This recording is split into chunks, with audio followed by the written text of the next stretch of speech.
ॐ सहनाववतु सहनौ भुनक्तु सह वीर्यं करवावहै तेजस्विनावधीतमस्तु मा विद्विषावहै। ओम शांति शांति शांति। मीमांसा दर्शन की 139वीं कक्षा। मीमांसा दर्शन के तृतीय अध्याय के प्रथम पाद का 12वां अधिकरण आज हम प्रारंभ करेंगे। पिछली कक्षा में 11वें अधिकरण तक पूरा किया था, तो पिछले पाठ में से किन्हीं को कुछ पूछना है तो पूछ सकते हैं। हाँ। ओम पृष्ठ संख्या 694। हाँ। भाष्य का दूसरा अनुच्छेद नीचे से चौथी पंक्ति। तदपि वाक्येन न प्रकरणेन। इसमें दो वाक्यों के बीच में संबंध दिखाया जा रहा है, और यदि यहाँ उभयाकांक्षा है तो ये प्रकरण क्यों नहीं है? हाँ।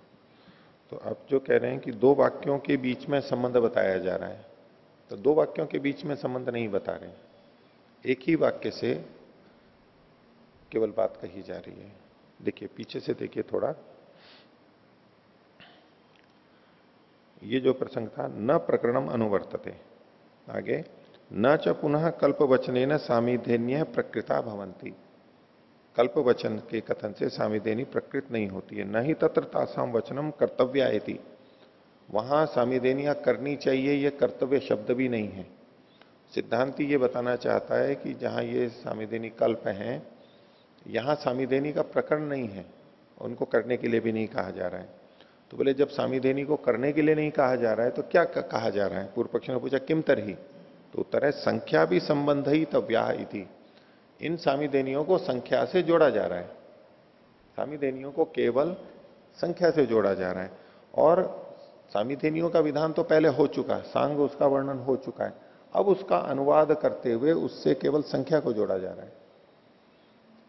तो और ये जो संख्या से जोड़ना है, सामिध्यनी को संख्या से जोड़ना है, ये किससे होगा? तदपि वाक्य ना, वाक्य से ये हो रहा है, न प्रकरण है, न प्रकरण से नहीं हो रहा है कि वहां जो सामिध्यनी कही गई थी उन वाक्यों के साथ में इस संख्या को जोड़ा जा रहा है। इस संख्या को उन वाक्यों में कही गई सामिध्यनी के साथ में जोड़ा जा रहा हो, ऐसा नहीं है। अगर ऐसा होता तब तो वो प्रकरण ही हो जाता, और प्रकरण हो जाता फिर तो पूर्व पक्षी की बात घट जाती। प्रकरण उस तरह से प्रकरण नहीं है, ये सामिध्यनी का अनुवाद इस वाक्य में है। जहां संख्याएं बताई गई यहां सामिध्यनी का अनुवाद हो गया, तो अनुवाद के रूप में वो पढ़ी गई हैं और साथ में संख्या भी है। तो संख्या का सामिध्यनी के साथ में संबंध जोड़ा जा रहा है, उसके लिए किसी और वाक्य पे जाने की जरूरत नहीं है। यहीं पर ही सामिध्यनी शब्द पड़ा हुआ है, लेकिन वो अनुवाद के रूप में है, विधि के रूप में नहीं है। सामिध्यनी का विधान नहीं किया जा रहा है, इतना इनका कथन है। इसलिए अप्रकृतासु सामिध्यनेशु, तो सामिध्यनी तो अप्रकृत है, प्रकरण में नहीं आ रही है, प्रकृत नहीं है वो। यस्य एक वाक्यता गुण से सामिध्यनी भी नास्ती, जिस उपवीत की सामिध्यनी के साथ एक वाक्यता नहीं है, न तस्य ताभि संबंध, तो उस गुण का उन सामिध्यनियों के साथ में संबंध नहीं जुड़ेगा। इतना कहना। और पृष्ठ संख्या 690 पर हाँ। प्रथम अनुच्छेद अंतिम पंक्ति। हाँ। इसमें एक उदाहरण दिया था पूर्व पक्षी ने, यथा द्वादशोपसत्ताहीन धर्मो ज्योतिषोम प्रकरणे इति। हाँ। और इसके माध्यम से इसने इन दोनों अलग अलग विषयों की एक वाक्यता दिखाते हुए सिद्ध किया था कि बीच में आने से भी व्यवधान नहीं होता अन्य वाक्यों का। इसका खंडन कहीं नहीं आया इसमें। वहां उदाहरण का तो खंडन करने की जरूरत नहीं है, उदाहरण तो ठीक ही है। पूर्व पक्षी ने अपनी बात की सिद्धि के लिए उस उदाहरण को दिया, उदाहरण तो ठीक ही है। उदाहरण में क्या था कि ज्योतिषोम का प्रकरण चल रहा था, और वो जो कि एकाह है, और अहीन में यानी जो कि एकाह नहीं है उसमें द्वादश उपसत हैं, ज्योतिषोम में 3 उपसत हैं। तो कोई ये कहे कि यहाँ बीच में द्वादश उपसत और अहीन का वर्णन आ गया, तो उसके पहले का जो ज्योतिषोम है वो तो ज्योतिषोम हो गया, बीच में अहीन द्वादश आ गया। अब इसके बाद का जो वर्णन है वो अब ज्योतिषोम का नहीं हो सकता है, क्योंकि बीच में अहीन का वर्णन आ गया। ऐसा अगर कोई कहे तो वो ठीक नहीं है, क्योंकि प्रकरण तो ज्योतिष्टोम का ही, तो बीच में एक वाक्य आ गया, थोड़ा सा छोटी सी बात आ गई, तो उदाहरण जो दिया गया उसका तो खंडन करना ही नहीं है, उसका कोई खंडन नहीं होगा, वो तो वास्तविकता है। लेकिन उस उदाहरण को लेकर के पूर्व पक्षी अपनी बात को सिद्ध करना चाह रहा है, तो वो तो सिद्धांति ने बता दिया कि आपकी बात तो ऐसी नहीं है, ये तो सिद्ध वैसा नहीं होता है, ये बीच में नहीं है, वो तो प्रकरण समाप्त हो गया। सामिधेनी सांग कह दी गई है पूरी की पूरी, पूरा का पूरा सामिधेनी का वर्णन आ चुका है। तो वो उसका खंडन किया है, दाष्टांत का खंडन किया है, दृष्टांत का तो खंडन नहीं है, दृष्टांत का खंडन नहीं है। अब जैसे कोई कहे जो ईश्वर को एक देशी मानते हैं, ईश्वर एक देशी है और एक जगह बैठ करके भी पूरे सृष्टि का संचालन कर सकता है, एक जगह रहता है तो संचालन नहीं कर सकता, ये जब हम उन पे आक्षेप देते हैं, उसके लिए तो सर्वव्यापक होना जरूरी है। तो बोले नहीं, एक देश में भी रह करके संचालन कर सकता है, जैसे रिमोट कंट्रोल से हम दूर बैठे बैठे टेलीविजन या दूसरी चीजों को चला देते हैं। अब ये उसने दृष्टांत दे दिया, तो हम दृष्टांत का खंडन थोड़ा ना करेंगे, दृष्टांत तो ठीक है, वहां तो चलता ही है वैसे ही। वो दृष्टांत वहां नहीं घटता, वहां के लिए खंडन कर रहे हैं, वहां खंडन करना पड़ेगा, दृष्टांत तो ठीक है ही। ये दृष्टांत यहां लागू नहीं होता ये तो बताएंगे, लेकिन जो दृष्टांत के नाम से कथन किया गया, रिमोट से नियंत्रण होता है, वो तो होता ही है, दूर बैठे भी नियंत्रण होता ही है, उसका कोई निषेध थोड़ा ना कर सकता है। तो ऐसे ही ये जो द्वादश उपसत्ता, अहीन, धर्म और ज्योतिषोम प्रकरण है, बात तो ठीक है, ये इसका कोई खंडन नहीं होगा। और कोई?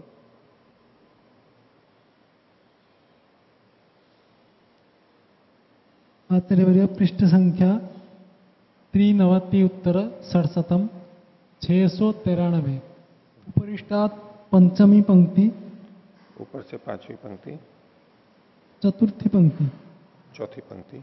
यस्य तु पर्यवसिते अपि वचने तत्संबंधम एव अर्थांतरम प्रक्रमन्ते न तत्र अननुमृतम प्रकरणम। हाँ सिद्धांतिनो पक्ष अस्ति। हाँ, ये सिद्धांति का। हाँ, तो यदि अननुमृतम तो तरी संविधानी प्रकरण अस्ति इति पूर्वपक्षस्य पक्ष अस्ति।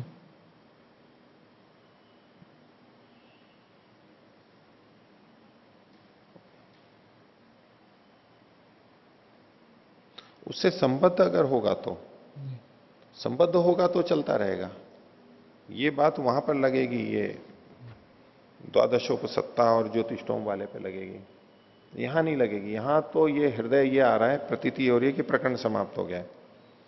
आगच्छति ही तत्संबद्धाभिधाने हृदयम, ये लग रहा है कि एक ही प्रकरण है। यत्र तु पर्यवसिते वचने तत्संबद्धम एव अर्थांतरम प्रक्रमन्ते न तत्र बुद्धौ पूर्व पदार्थ सन्निधीयते, न तत्र बुद्धौ पूर्व पदार्थ सन्निधीयते न च बुद्धौ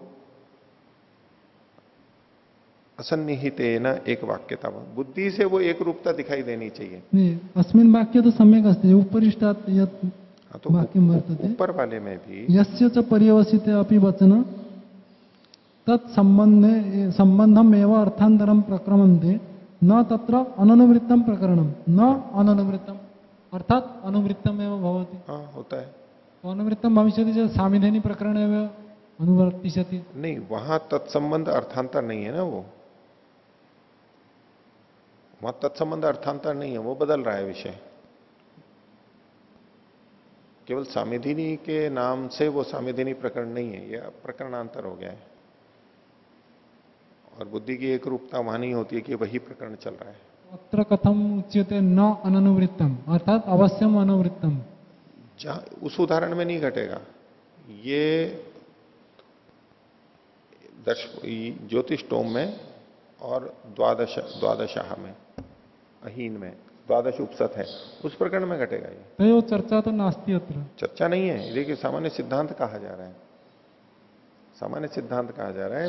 आप क्या समझते हो कि सिद्धांति इस वाक्य को कह करके पूर्व पक्षी की पुष्टि करेगा, पूर्व पक्षी की पुष्टि करेगा और अपना खंडन करेगा इसको कह करके? ऐसा सिद्धांति कभी नहीं करेगा, इसलिए उस दृष्टि से सोचना नहीं है। आप कहो कि इससे उसका समर्थन हो रहा है, नहीं, वहां नहीं होगा समर्थन, ये वहां पर लागू ही नहीं होगा। वहां तो निमित्त वाला विषय अलग आ जाता है, तो वहां बुद्धि वो नहीं करती, वो तो प्रसंग ही अलग हो गया है, अनुवृत्त नहीं है। अग्रिमे पृष्ठे हाँ 694। यत्र चर्चा चलति स्म, नीचे अधस्तात् पंचमी पंक्ति, हाँ अंततः न ही तत्र तासां वचनं कर्तव्या इति, कर्तव्याः। हाँ तो तत्र तो वाक्यमस्ति एव सामिनेनिकल्पः इदं काम्यस्य एतावति अनुब्रियात्, अनुब्रियात् अस्ति इति तो कर्तव्या भी भवति, कथं न कर्तव्या इति प्रश्नः।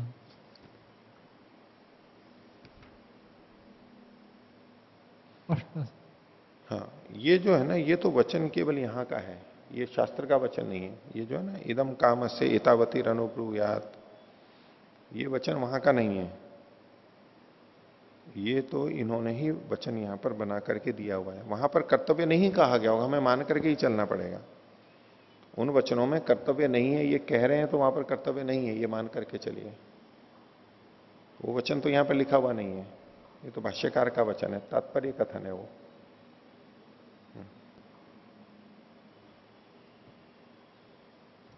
और कोई? ठीक है, हाँ बोलो। आचार्य जी, इसी विषय में आपने जो पहले कहा था, मुझे वही उत्तर संगत लग रहा है, क्योंकि ये जो वाक्य है इदम कामस्य एतावती अनुब्रूयात, तो यहाँ पर कहा जा रहा है कि जिसकी ऐसी कामना हो वो इतनी सामिधेनी करे, तो सामिधेनी को नहीं कहा जा रहा है, अभी तो यहाँ पर संख्या को कहा जा रहा है। वो तो उस वाक्य से वहां पर जुड़ेगा, संख्या को जोड़ा जा रहा है वो ठीक है, लेकिन अगर केवल इस वचन को देखें, इदम काम से एतावती ही सामिधेन्या अनुब्रूयात, इतनी सामिधेनिया बोलें, तो बोलना किसको है? बोलना किसको है? अनुब्रूयात में जो विधि है, स्वामी जी जो कहना चाह रहे थे वो ये, अनुब्रूयात में जो विधि है किसको बोलेगा? वो सामिधेनी को ही बोलेगा। तो कह रहे कि सामिधेनी को बोलने के लिए कहा जा रहा है, कर्तव्य कहा जा रहा है, ये इनका प्रश्न था।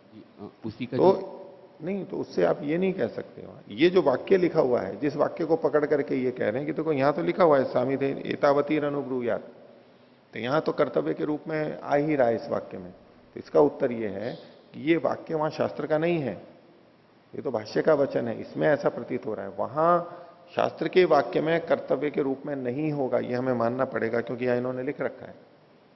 वो वाक्य हमारे सामने नहीं है, लेकिन वो यही होगा। वो एक अलग बात है कि यहां पर संख्या की विधि की जा रही है, संख्या की विधि की जा रही है, तो वहां मूल वाक्य से ये पता लगेगा, इस वाक्य से नहीं लगेगा। इस वाक्य से तो स्वामी जी वाला प्रश्न उचित है, वहां पर सामी देने के लिए कर्तव्य के रूप में प्रतीत हो रहा है उस वाक्य में अंत, लेकिन वहां पर जो कथन है वो संख्या का है, संख्या को सामी देनियों के साथ में जोड़ना है बस। अगर यहाँ पर ये वाक्य होता कि इस कामना वाला सामिधेनी करे, उस कामना वाला सामिधेनी करे, मतलब एक संभावना के रूप में मैं कह रहा हूँ, तब हम तब हम ये कह सकते थे कि भाई इस कामना वाला है तो करे, तो यहाँ पर सामिधेनी की विधि हो रही है। तो चूंकि यहाँ पर जो पहला जो वाक्य है सप्तम अष्टमयोर ब्राह्मण अनुवाक्यो सामिधेन्या उक्ता, तो इस वाक्य से सामिधेनी की विधि हो रही है, और नीचे वाले वाक्य से नहीं, वहां वाक्य तो अलग पढ़े हुए हैं। जी, जी, ये तो भाष्यकार ने उद्धरण किया है कि उन्होंने अनुवाकों में ये पढ़ा गया है, वहां जो वाक्य पढ़े गए उनसे विधि हो जाएगी सामी देने की, यहां संख्या का विधान किया जा रहा है। हाँ। आचार्य वर्य, पृष्ठ संख्या 89 89 689। हाँ। अंतिमा शब्द सामिधेनी अनुब्रूयात्, अत्र तो वाक्यस्य एव उदाहरणमस्ति, अनुब्रूयात् अपि वर्तते अत्र।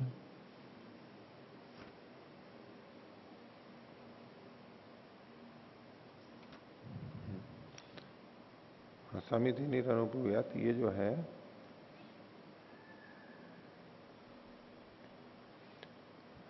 ननु दर्शकोण मासोरेव प्रकरणमिदं पर प्रकरणे सामिधेन्य श्रूयन्ते।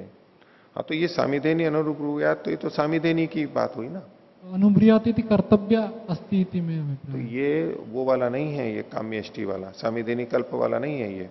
ये जो 7वें और 8वें में जो सामिधेनी कही गई है उसका कथन है ये।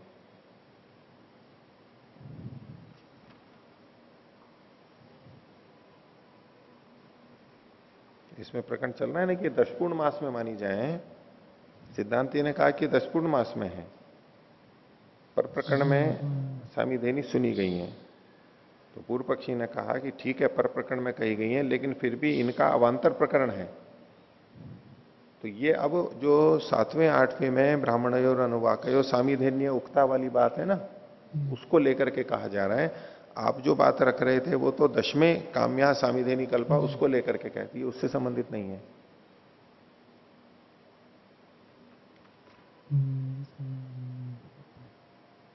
हो गया? तो आगे देखेंगे।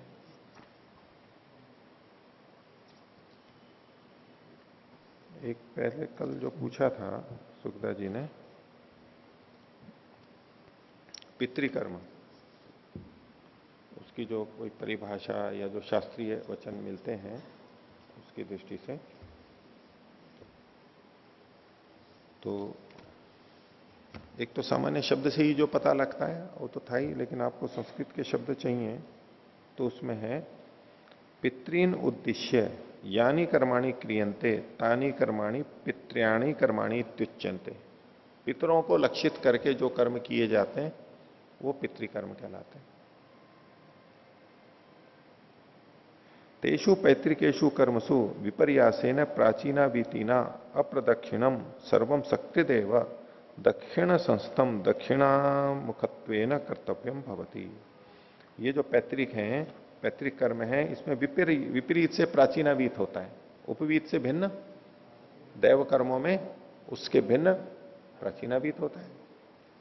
और अप्रदक्षिणम, इसमें प्रदक्षिणा नहीं होती है और सब कुछ एक साथ किया जाता है, दक्षिण में रह करके किया जाता है। दक्षिण में रह करके दक्षिणामुखत्वेन कर्तव्यम, दक्षिण भाग में दक्षिण की तरफ मुख करके किया जाता है। ये तो दैव कर्म तो हम पूर्व की तरफ मुख करके करते हैं, पश्चिम में, ये दक्षिण में दक्षिण की तरफ मुख करके किए जाते हैं। इति विशेषो अवधेय, ये इसमें भिन्नता रहती है। और पितृयाणी कर्माणी अपर पक्षे अपराह्ने, पितृकर्म अपर पक्ष में और कृष्ण पक्ष में और अपराह्न में किए जाते हैं, दोपहर के बाद में किए जाते हैं।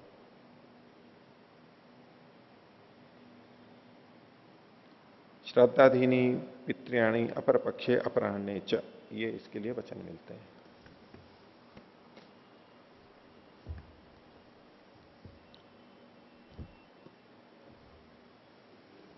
ठीक है। और उसमें आहुति आदि में भी होता है पितृभ्य स्वधा, देवताओं के लिए वषटकार, वौषट या तो स्वाहा, ये तो इनके लिए स्वधा, हाँ पितृभ्य स्वधा, उस तरह। तो ये कुछ आहुति देने के तरीके और ये सब में अंतर कुछ रहता है। ये पितृकर्म पितरों के लिए है, बस इसलिए है, ये इतना ही वर्णन मिलता है यहाँ पर। पितर को ये लोग जो श्राद्ध आदि करते हैं, तर्पण करते हैं, मृत होते हैं, पौराणिकों में तो उस तरह से है, लेकिन जीवित को लेकर के हम इसी तरह करेंगे इसको। तो आगे का नया पाठ देखते हैं, पृष्ठ संख्या 695, मीमांसा दर्शन के तृतीय अध्याय के प्रथम पाद का 12वां अधिकरण।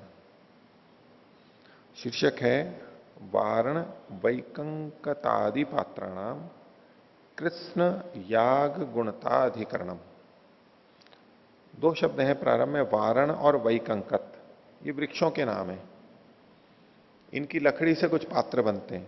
तो वारण और वैकंकत आदि पात्रों का, इन दोनों से बने हुए जो पात्र हैं, लकड़ी के जो पात्र हैं, काष्ठ पात्र हैं, वो कृष्ण याग गुणताधिकरण पूरे याग में लगेंगे। ये पात्र इन वृक्षों की लकड़ी से, काष्ठ से बनेंगे। ये जो धर्म है, इन पात्र, ये पात्र कहां का लगेंगे? ये पात्र गुण हुए यानी धर्म हुए, तो बोले पूरे याग पे लगेंगे। कृष्ण याग की गुणता है इनकी, यानी ये गुण है, याग प्रधान है, संपूर्ण याग के गुण यानी सहायक बनेंगे, किसी एक भाग के नहीं बनेंगे। ये तो निर्णय हुआ। प्रश्न क्या है यहां पर देखिए, अज्ञाधेये वारण वैकंकत पात्राणी होमार्थानी अहोमार्थानी होमार्थानी च श्रूयन्ते। अग्न्याधान प्रकरण में, अग्न्याधेय पीछे एक आ ही चुका था कि अग्निहोत्र और अग्न्याधान, अग्न्याधान एक स्वतंत्र कर्म माना गया था, ठीक है। तो उस अग्न्याधान के प्रकरण में वारण और वैकंकत इन वृक्षों के पात्रों को होम के लिए नहीं है और होम के लिए है, ये दोनों तरह से कथन किया गया है। वो वचन आगे बता रहे हैं, तस्मात वारणो वही यज्ञावचर स्यात्। वारण मतलब वर्ण वृक्ष का, वर्णा वृक्ष का जो पात्र है, उसके जो पात्र हैं वो यज्ञ के सहायक होते हैं। न तो एते न जुहुयात, लेकिन इसे होम ना करे, तो ये अहोमार्थ हो गया वारण वाला। और वैकंकतो यज्ञावचर स्यात्, वैकंकत विकंकत वृक्ष से बना हुआ पात्र या बने हुए पात्र भी यज्ञावचर है, यज्ञ के साधन है, लेकिन जुहुयाद एते ना, लेकिन इसके द्वारा होम करे। तो वारण के साथ में तो वारण तो अहोमार्थ है, यानी अन्य कार्य करेगा उससे, आहुति देने के अतिरिक्त जो कुछ कार्य उसमें हो रहे हैं उनमें तो उपयोगी होगा, है तो यज्ञावचरी, यज्ञ का साधन है, लेकिन आहुति कार्य में उससे नहीं करेगा, और वैकंकत से आहुति देगा। तो होमार्थ और अहोमार्थ और होमार्थ ये दोनों बातें आ गई। आगे, न च वारण वैकंकता नाम पात्राणी आग्नेयेन संबंध। ये वारण और वैकंकत जो हैं इन पात्रों का अग्न्याधेयेन संबंध, अग्न्याधेय से संबंध नहीं है, इनका अग्न्याधान से संबंध नहीं है। यद्यपि पढ़े कहां गए थे, अग्न्याधान प्रकरण में ये पढ़े गए हैं, लेकिन इनका अग्न्याधान से संबंध नहीं है। तो सिद्धांति पूछता है कि कुतः, क्यों अग्न्याधान से संबंध नहीं है? तो बोले यज्ञावचर वचनात्, इसमें यज्ञावचर इनके लिए लिखा हुआ है, यानी यज्ञ के ये साधन है। तो यज्ञ के साधन है तो अग्न्याधान के साधन नहीं हुए ये। यद्यपि ये अग्न्याधान प्रकरण में पढ़े गए हैं, लेकिन इन वाक्यों में इनके लिए यज्ञावचर ये शब्द आया हुआ है। इसका मतलब है ये यज्ञ के साधन है, अग्न्याधान के साधन नहीं है। तो इनको कहां पर ले जाना चाहिए? तो इसने कहा कि कुतः यज्ञावचर वचनात्, यज्ञ से एतानी पात्राणी वाक्येन प्रकरणम बाधित्वा भवंती। ये यज्ञ के ही पात्र होंगे। किससे पता लगा? वाक्य के द्वारा पता लगा, और वाक्य के द्वारा प्रकरण की बाधा करके ये ऐसा होगा, क्योंकि वाक्य क्या कह रहा है? ये यज्ञ के पात्र हैं। प्रकरण क्या कह रहा है? ये अग्न्याधान में प्रयोग किए जाने चाहिए। अगर प्रकरण को देखें तो ये वाक्य अग्न्याधान में होने से ये अग्न्याधान में ही इन पात्रों को प्रयोग करना चाहिए। इन पात्रों का प्रयोग अग्न्याधान में होगा, ये पता कैसे लग रहा है? प्रकरण से। और यज्ञ के लिए उपयोगी होंगे ये कैसे पता लग रहा है? वाक्य से। इस वाक्य में यज्ञावचर शब्द पढ़ा हुआ है, तो बोले वाक्य से जो अर्थ पता लग रहा है वो प्रकरण के अर्थ को बाधित कर देगा, ये केवल यज्ञ में ही लगेंगे। वाक्य प्रकरण से बलवान होता ही है, श्रुति लिंग वाक्य प्रकरण। आगे, तत्रैव संदेह, तत्रैष संदेह। अब इसमें यह संदेह है, क्या है? किम पवमानेष्टिषु निविशंते उत दर्शपूर्ण मासादेशु सर्वयागेशु इति। यानी इतना तो निश्चय हो ही गया कि ये अग्न्याधान के लिए नहीं है, यज्ञ के लिए है। लेकिन ये जो इष्टियां तो और भी वहां कई हैं, किसमें ये लगेगा? तो पवमानेष्टि में वहां लगेगा अथवा दर्शपूर्ण मास आदि सब यागों में लगेगा। ये यहां पर प्रश्न उठ रहा है। किम तावत प्राप्तम, तो क्या होगा इसमें? तो पूर्व पक्षी ने कहा पवमान हविष्यु इति, पवमान हवियों में ये लागू होगा। कुतः, क्यों? उक्तम एतत्, क्योंकि वहां पर कहा गया है प्रधाने असंभवन पदार्थस तदगुणे कल्प्यते। कोई गुण या धर्म प्रधान के लिए कहा गया, कहीं किसी प्रसंग में कहा गया है, यदि प्रधान में नहीं घट रहा है तो उसके अंग में घट जाएगा। जैसे कि पीछे एक बात आई थी, वाजपेयी में यूप होता ही नहीं है, तो जो सप्तदश रत्नी वाला धर्म वहां घटेगा ही नहीं, तो उसका जो अंग पशु याग था वहां पर घट जाएगा। उसी को उद्धृत कर रहे हैं। ये नीचे तीसरा सूत्र 3 संख्या से दिया है, 3 1 18 सूत्र का ये तात्पर्य कथन है, सीधे सीधे सूत्र नहीं है। अग्न्यादेह प्रकरण च समामनानात् पवमान हविषाम तदगुणता। और ये जो पवमान हवियां हैं ये अग्न्यादेह प्रकरण में पढ़ी गई हैं, अग्न्याधान प्रकरण में पढ़ी गई हैं। तो पूर्व पक्षी ये मान के चल रहा है कि अग्न्याधान तो प्रधान कर्म है और पवमानेष्टि उसका अंग कर्म है। तो प्रधान में तो ये घटेंगे नहीं, तो उसके अंग कर्म में घट जाएंगे। अग्न्याधान में क्यों नहीं घटेंगे? क्योंकि यज्ञावचर लिखा हुआ है और अग्न्याधान यज्ञ नहीं है। पौमानिष्ठियां तो यज्ञ के अंतर्गत आ जाएंगी, यजन होता है उसमें, इसलिए ये वहां पर घट जाएगी। तो प्रधान में न घटता हुआ उसके गुण में घट जाएगा, तदगुणता। तस्मात पौमान हविषु इत्येवं प्राप्तम, पौमान हवियों में ये प्राप्त होते हैं। इस पे अब सिद्धांति एवं प्राप्ते ब्रूम, सिद्धांति इसको आगे कहेगा। इसमें थोड़ा सा संशोधन कीजिए, नीचे हिंदी वाला भाग, नीचे से तीसरी पंक्ति में देखिए, और शब्द से बीच में, और अज्ञाधेय के प्रकरण में, कोष्ठक में जो पात्रों का लिखा हुआ है इसको काट दीजिए। अज्ञाधेय के प्रकरण में पात्रों का समानान होने से उनकी, ये उनकी भी काट दीजिए। पौमान हवियों से, ये से की जगह की लिखिए, पौमान हवियों की तदगुणता होती है। तद का मतलब आग्नेय, ये लिख ले लीजिए, आग्नेय गुणता होती है।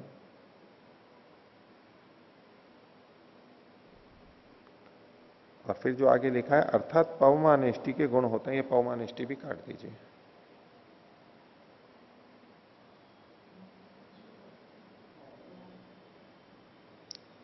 तदगुणता मतलब अग्न्याधान, आग्नेय जो मैंने लिखा ना वो अग्न्याधान की, अग्न्याधान लीजिए उसमें, अग्न्याधान।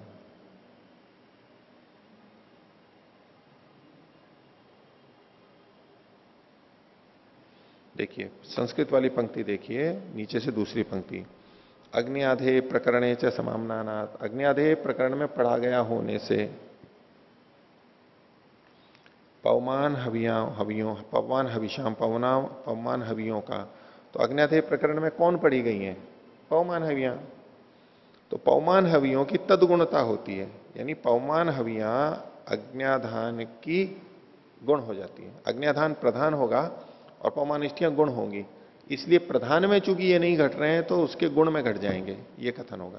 तो अब नीचे की जो वाक्य रचना होगी वो क्या बनेगी? और अज्ञाधेय के प्रकरण में समाम्नात होने से पवमान हवियों की तदगुणता, यानी अज्ञाधान गुणता होती है।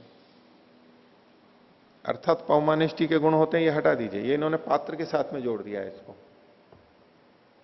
यद्यपि सिद्धांततः तो ये निकल रहा है कि ये पात्र पवमानिष्ठियों में घटेंगे, लेकिन ये वाक्य कहना नहीं चाह रहा है इसको, ये वाक्य नहीं कह रहा है। वाक्य तो केवल इतना बता रहा है कि पवमानिष्ठियां अज्ञाधान के अंग होती हैं, और जब वो अंग सिद्ध हो गई तो ये जो पात्र कहे गए ये अज्ञाधान प्रकरण में पढ़े गए हैं, तो अज्ञाधान प्रधान है, उसमें अगर नहीं घट रहे हैं तो उससे संबंधित जो गुण है उसमें पवमानिष्ठियों में वहां घट जाएंगे।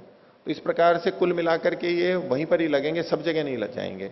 ये पात्र इन दोनों वृक्षों के पात, विकंकत के और वारण के, ये सब जगह कृष्ण याग में नहीं जाएंगे, ये केवल वहीं पर ही घटेंगे। ये पूर्व पक्षी का कथन हुआ।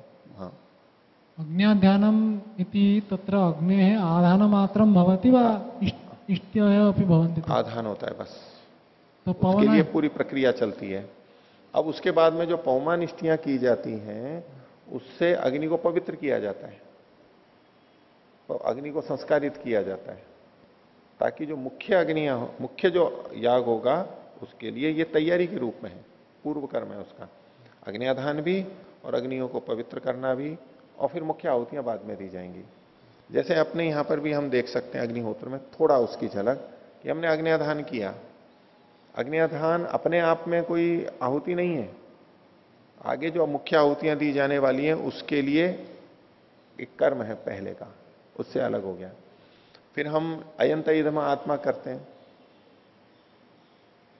तो हालांकि हम आहुति देते हैं और वहां पर इधर नम में भी बोलते हैं, ये सब करते हैं, लेकिन एक जो वहां पर कथन किया जाता है, क्यों 5 बार किया गया, भी तब तक अग्नि अच्छी तरह प्रज्वलित हो जाती है। अब उसके बाद में जब हम आहुति देते हैं, अग्नय स्वाहा, सोमाय स्वाहा, ये अब देवताओं की आहुति, फिर सूर्य ज्योति, अग्नि ज्योति करते हैं, अब ये मुख्य प्रारंभ हो जाता है। और जब अग्निहोत्र की आहुतियों की संख्या का गणन होता है, तो महर्षि ने संख्या लिखी है कि इतनी संख्या, 16 संख्या, तो अगर हम शुरुआत से अगर लेने लगे तो संख्या पूरी नहीं होती है, वो संख्या कब पूरी होती है? जब हम अयंत इदमात्मा को हटा देते हैं। तो भाई अयंत इदमात्मा को आहुतियों में क्यों नहीं गिना उन्होंने? आहुतियां तो दी जा रही हैं। तो ये मुख्य कर्म की आहुतियां नहीं है, वो अग्नि को संस्कारित करने के लिए, पवित्र या तो बढ़ाने के लिए वो किए गई हैं चीजें। तो ऐसे यहां पर भी वही है। अग्न्याधान के बाद में पौमानेष्टि की जाती है, उसमें अग्नि को पवित्र किया जाता है, अग्नि को संस्कारित कर रहे हैं, ताकि आगे जो मुख्य देवता को आहुति देंगे वो अच्छी अग्नि में दिया जाए। अग्नि का संस्कार क्या है? वो अच्छी बन जाएगी, घृत की आहुति है वो बढ़ जाएगी, ये अग्नि का संस्कार है। हाँ। दैनिक अग्निहोत्रे पंचघृताहुतय विधानम नास्ति। तत्तो दैनिक यज्ञ विधि यत्र लिखितम अस्ति तत्र नास्ति पंचघृताहुतय। वयम कहां पर है? कहां विधान है? विशेष यज्ञ। विशेष यज्ञ में ना, तो उसको यहां पर भी लेते हैं। अभी जो प्रचलित है, मैं उसके लिए बात कर रहा हूं। जो हम प्रचलित करते हैं उसका जो समाधान करते हैं वो विचारणीय बात है। इसके लिए किसी की आपत्ति तो नहीं है, वहां पर ये मान करके ही चलते हैं। वहां सीधे सूर्यो ज्योति अग्नि ज्योति का जो कथन हो गया है, अब इसमें हम समिधा का समिधादान भी करते हैं, समिधा भी देते हैं, घृत की आहुति भी देते हैं, तो भले ही वहां देवता, लेकिन ये अलग भाग है। मैं केवल इतना बताना चाह रहा हूं, अलग भाग है। और संख्या का जो गणन किया है स्वामी जी ने, उसके अनुसार भी इनको अलग ही मानना होता है, नहीं तो संख्या बढ़ जाएगी। ये तो प्रश्न रहता है आखिर ये कौन सी आहुतियां हैं, पूरी संख्या की गणना कैसे करेंगे? ये शुरू की छोड़ी जाती है। भाई क्यों छोड़ दिया आपने, अगर ये उसी के भाग थी तो? क्योंकि ये पूर्व कर्म की दृष्टि से की जाती है, इसलिए इसको छोड़ा जाता है। पवमान इष्टि एवं वर्तते, अन्य इष्टि अपनी वर्तते अग्न्याधान है। यहां अभी जिसकी इतनी की चर्चा है, वहां पवमान इष्टियां उसको पवित्र करने के लिए की जाती है। आगे देखिए,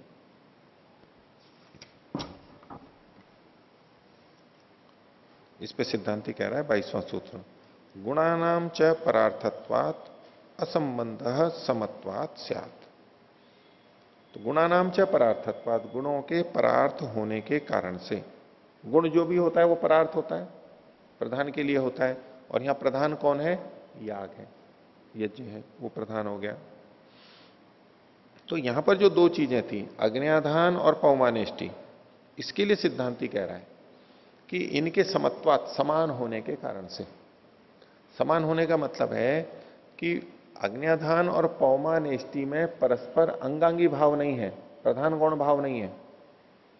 यदि अग्न्याधान और पौमानेष्टि में प्रधान गौण भाव होता तो ये समत्व नहीं होता।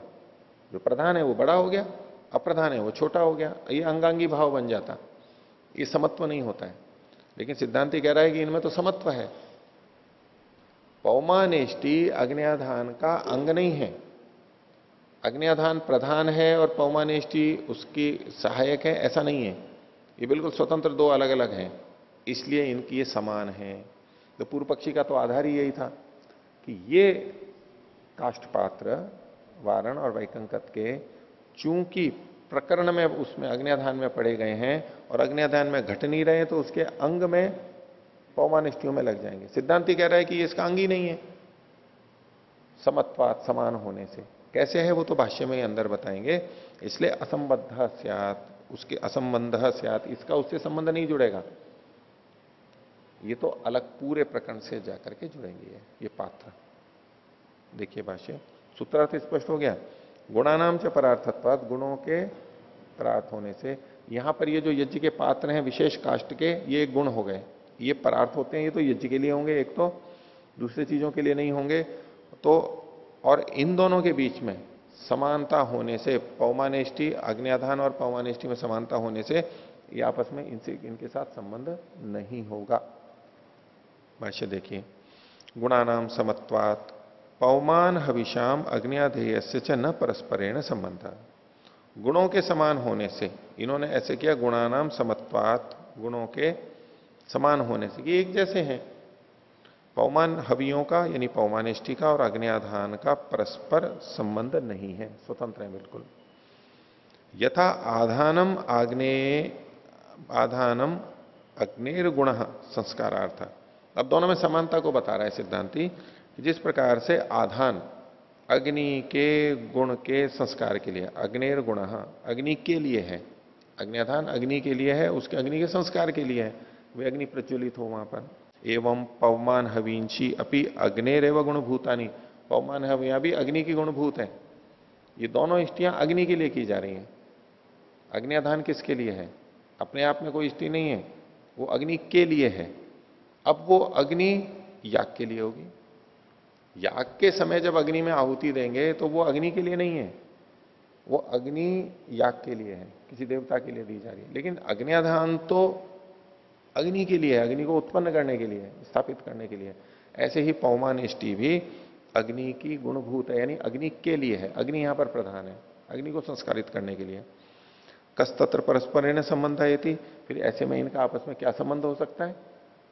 तो पूर्व पक्षी कह रहा है यदुक्तम, मैंने जो कहा था, आधान से प्रकरण समाम नायनते थी, आधान के प्रकरण में ही ये पढ़ी गई हैं, ये आधान के प्रकरण में पढ़ी गई हैं।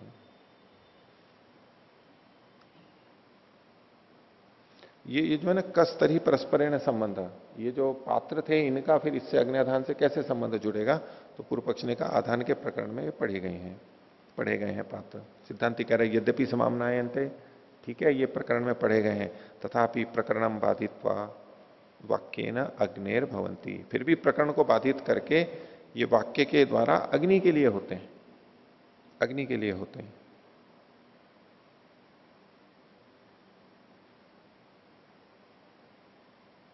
आगे देखिए, किम यह वाक्यम, भाई यहां वाक्य क्या है, उसके लिए वो आगे बात रख रहे हैं। इसको पीछे जो है ना, ये यदुक्तम आधान से प्रकरण समामनायन्ते, आधान के प्रकरण में पढ़े गए हैं, यानी इन दोनों के संबंध को लेकर यहां नीचे जो व्याख्या की गई है पात्र को लेकर के की गई है। आधान के प्रकरण में पात्र समामनात किए गए हैं, इसकी जगह पे उसको पौमान इष्टियों का लेना अधिक संगत लग रहा है, फिर भी विचार करेंगे इसमें।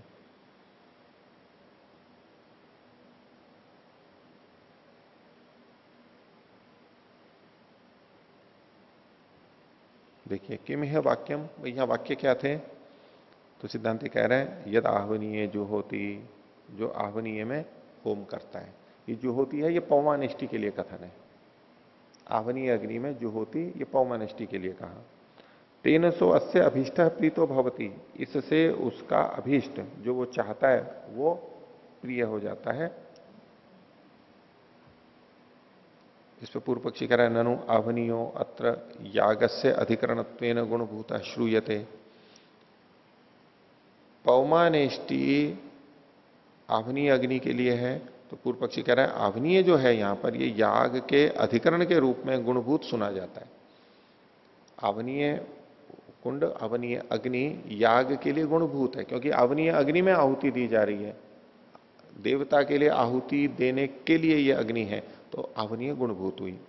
तो सिद्धांति कह रहे सत्यम, ठीक है ये अधिकरण के रूप में है, तो अधिकरणम आवनीय, अधिकरण तो आवनीय है, लेकिन तथापि तु आवनीयार्थ एव याग, और ये जो याग है कौन सा याग का मतलब यहां पर पौमानेष्टि, वो आवनीय के लिए है।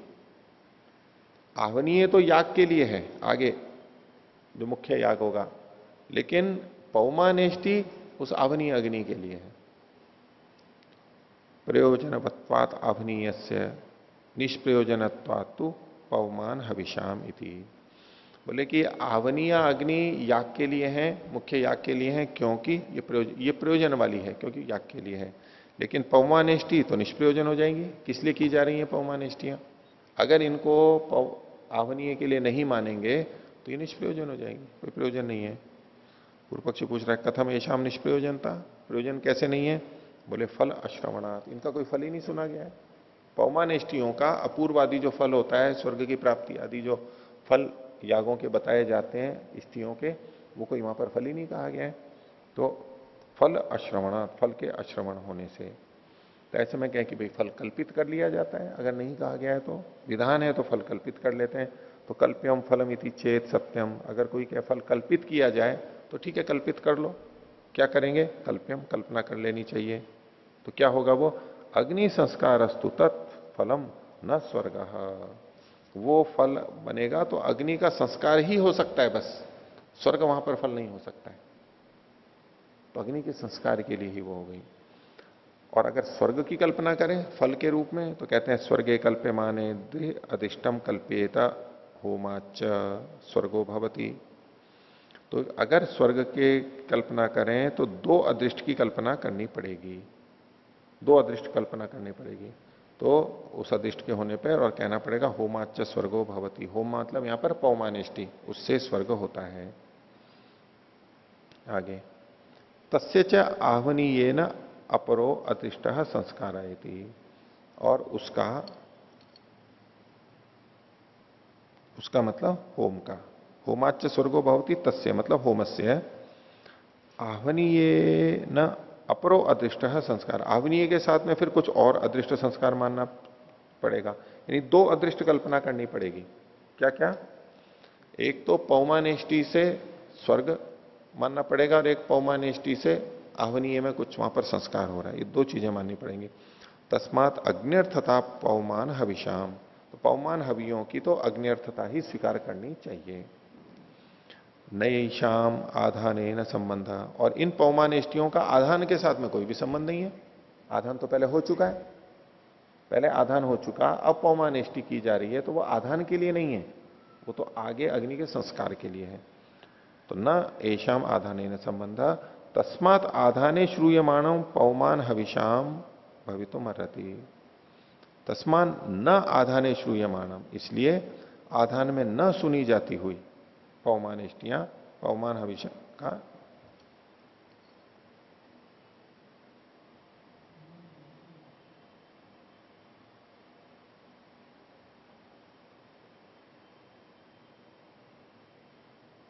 हाँ, इसलिए देखें तस्मात आधाने श्रूयमाणम पौमान हविषम, आधान के प्रसंग में सुनी जाती हुई हवियों का, इसको ऐसे लीजिए, तस्मात आधाने श्रूयमाणम, आधान में सुना जाता हुआ, किसका? पात्र विधानम, आधान में सुना जाता हुआ पात्र का विधान पवमान हविषाम न भवितुम अर्हति, पवमान हवियों का नहीं हो सकता है। श्रूयमाणम का आधाने श्रूयमाणम मतलब पात्र विधानम, आधान के प्रसंग में जो पात्रों का विधान किया गया है अग्न्याधान में, वो पवमान हवियों का नहीं हो सकता है। किम तरी, फिर किसका हो सकता है? सर्वयागेशु दर्श पूर्णमास प्रभृतिषु आधानस्य प्रधान भूतेषु निवेशयति। सब यागों में होगा ये। किन सब यागों में? दर्श पूर्णमास प्रभृतिषु, दर्श पूर्णमास आदि सभी यागों में ये लगेगा। और कैसे हैं ये दश पूर्णमास प्रभृति का? जो कि आधानस्य प्रधान भूतेषु, जो कि आधान के प्रधान भूत हैं। आधान की अपेक्षा दर्श पूर्णमास प्रधान कहलाएंगे, क्योंकि आधान दर्शपूर्ण मास आदि प्रधान यागों के लिए है, अंगांगी भाव बन गया। तो प्रधान आधानस्य प्रधान भूतेषु दर्शपूर्ण मास प्रभृतिषु सर्व यागेशु निवेश, आधान के प्रधान भूत जो दर्शपूर्ण मास आदि कर्म हैं, उन सब यागों में इन पात्रों का निवेश होगा, सब जगह लगेगा, ये इनका निश्चय हुआ। इति वारण वैकंकादि पात्राणाम कृष्ण याग गुणताधिकरणम, इसके लिए दूसरा नाम दिया मिथो असंबंध न्याय, आपस में असंबंध होने का न्याय कहा गया। अब देखिए, अग्न्याधान प्रकरण में ये पात्र पढ़े गए थे, अग्न्याधान प्रकरण में ही पढ़े गए थे, लेकिन अग्न्याधान मात्र में नहीं लगाया इनको। अग्न्याधान मात्र और उससे फिर पौमानिष्टि में, वहां पर नहीं लगा करके किस तरह से यहां से निकाल लिया इसको, यज्ञावचरः, ये जो कथन आ गया था, इसको पूर्व पक्षी भी मान रहा था। यज्ञ में ही लगेगा, यानी इष्टि में लगेगा, होम में लगेगा, लेकिन वो पौमानेष्टि में लगा रहा था और पौमानेष्टि को अग्न्याधान का अंग मान रहा था। उन्होंने कहा कि ये तो दोनों स्वतंत्र हैं, आपस में अंगांगी भाव नहीं है, इसलिए अग्न्याधान में पढ़े जाते हुए वो केवल पौमानेष्टियों में लगे ऐसा नहीं है, वो सबके अंदर प्राप्त होंगे। ठीक है,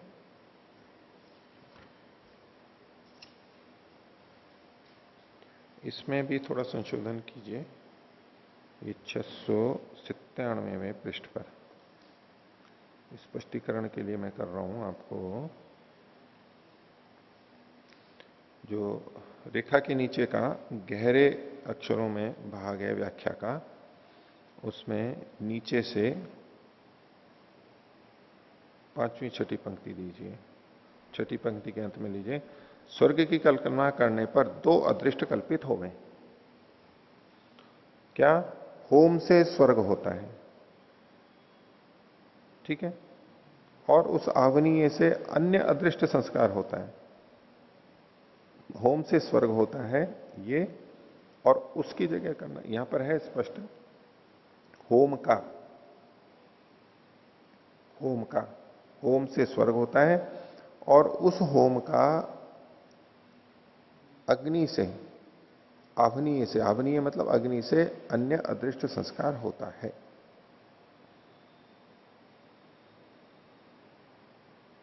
यही समझ में आ रहा है अभी तो, ठीक है। और इसमें नीचे देखिए, सबसे नीचे विवरण जो दिया हुआ है, इसकी नीचे से दूसरी पंक्ति बीच में से, पवमान हवियों का स्वतंत्र स्वर्गफल मानने पर होम से अदृष्ट स्वर्ग होता है, ये तो पहला फल हुआ, और उस होम से आवनीय का अदृष्ट संस्कार होता है। ये जो लिखा हुआ है ना, इसकी जगह यूं कीजिए, और उस आवनीय से होम का अदृष्ट संस्कार होता है। मेरे को ये समझ में आ रहा है इसमें, पवमान हवियों का स्वतंत्र फल मानने पर होम से अदृष्ट संस्कार होता है, और इन्होंने तो लिखा है उस होम से आवनीय का अदृष्ट संस्कार होता है।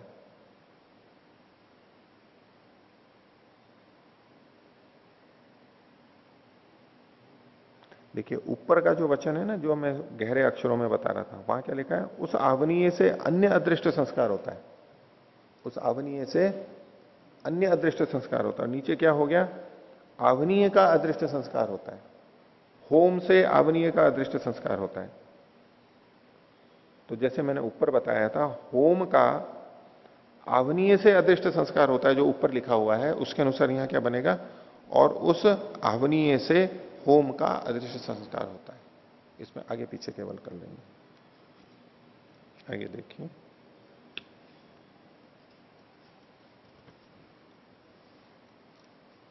अगला 13वां अधिकरण,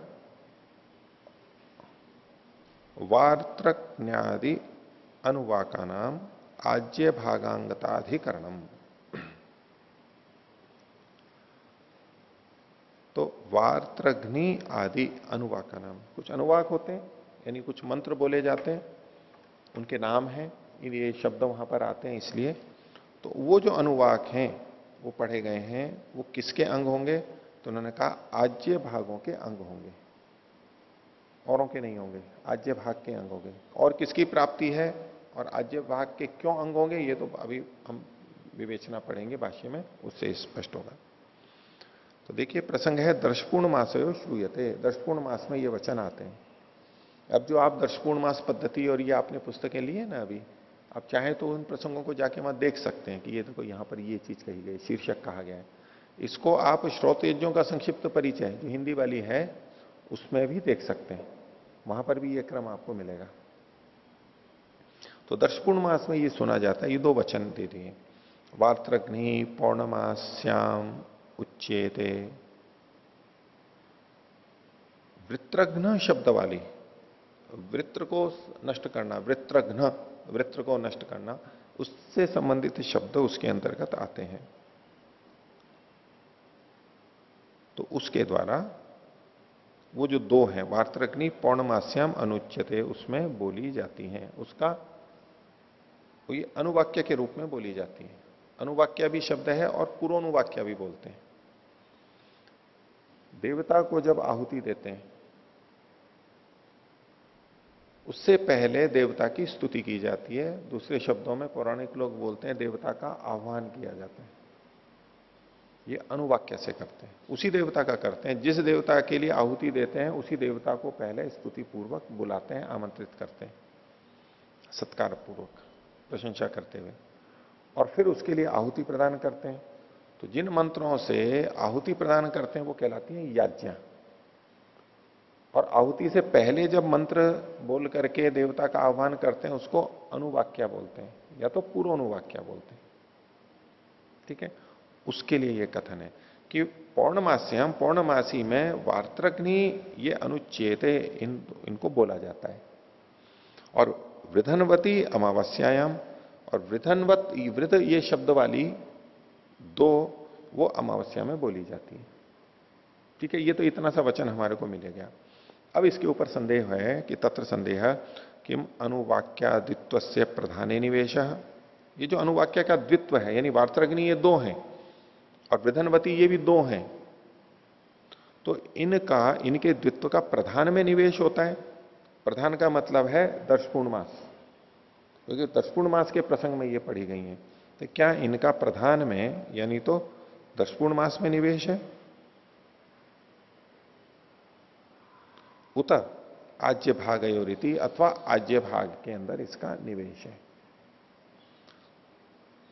इसमें दर्शपूर्णमास के अंदर भी करते हुए जो प्रधान आहुतियां दी जाती हैं उससे संबंधित बात है कि उसके प्रधान आहुति जो होती है, प्रधान याग होता है, उसमें इसका निवेश होगा, अथवा तो उससे पहले आज्य भाग होते हैं उसमें होगा। इसमें क्या क्रम है?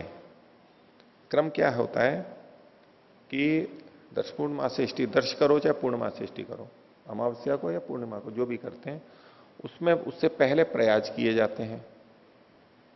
प्रयाज के बाद में पुरोनुवाक्या बोली जाती है, फिर याज्ञा बोली जाती है, उसके बाद में आज्य भागाहुति होती है और फिर प्रधान याग होता है।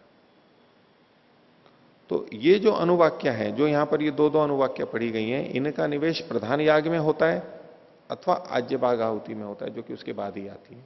ये यहां पर संदेह है, अभी और स्पष्ट होगा। किम तावत प्राप्तम, तो पूर्व पक्षी कहता है प्रधानेति, प्रधान में होना चाहिए। कुतः, क्यों? पौर्णमासी समभिव्याहारात अमावास्या समभिव्याहाराच।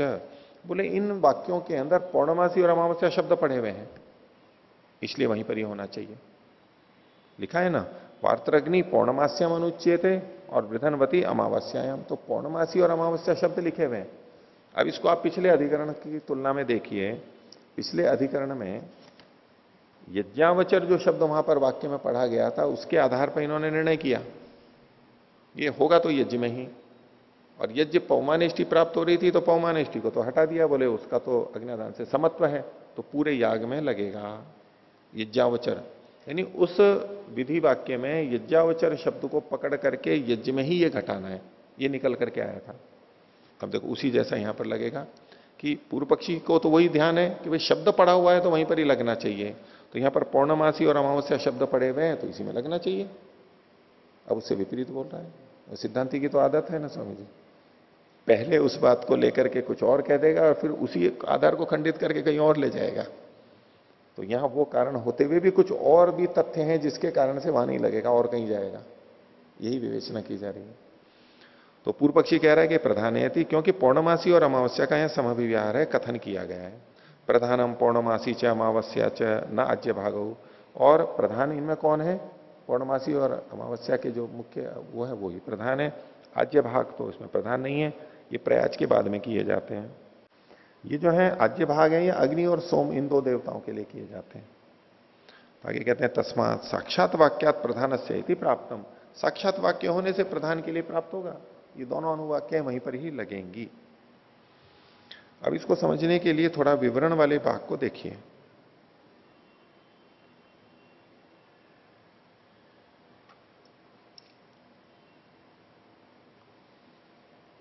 अच्छा, एक जो पिछला प्रकरण था हमारा, उससे संबंधित ये जो ऊपर लिखा हुआ है इसी पृष्ठ पर हिंदी में रेखा के नीचे, तो ये थोड़ा ये मतभेद इन्होंने बताया है यहां पर। इन्होंने तो सिद्ध किया भाष्यकार ने तो कि पौमानेष्टि अग्न्याधान का अंग नहीं है, लेकिन देखो यहां नीचे इन्होंने क्या लिखा है, यहां यह भी ध्यान रखना चाहिए कि भट्ट कुमारिल पौमानेष्टि को प्रधान आधान का अंग मानते हैं, भाष्यकार के समान अग्नि के संस्कारार्थ नहीं मानते हैं। ये थोड़ा दृष्टिभेद तो रहता ही है, अलग अलग कोई उसको अंग मानते हैं, कोई उसको अंग नहीं मानते, स्वतंत्र मानते हैं। भाष्यकार ने जो अर्थ किया है उन दोनों को स्वतंत्र मानते हुए किया है। अब देखिए विवरण को देखिए इसमें, ये पृष्ठ 698 पर वार्त्रग्नि पौर्णमास्याम, पौर्णमास कर्म में वृत्रग्न संबंधी दो अनुवाक्याएं कही गई हैं। कौन सी हैं? तो ये इन्होंने पहली दी, अग्निर्वृत्राणि जंघनत ये मैत्राणी संहिता का ये मंत्र दे रखा है। तो इसमें देखिए, एक तो अग्नि शब्द है, अग्नि देवता है यहां पर, और वृत्राणी जंगनत, ये वृत्र को मारा, वृत्रग्नि है, ये वृत्र को मारने की बात यहां पर कही गई है।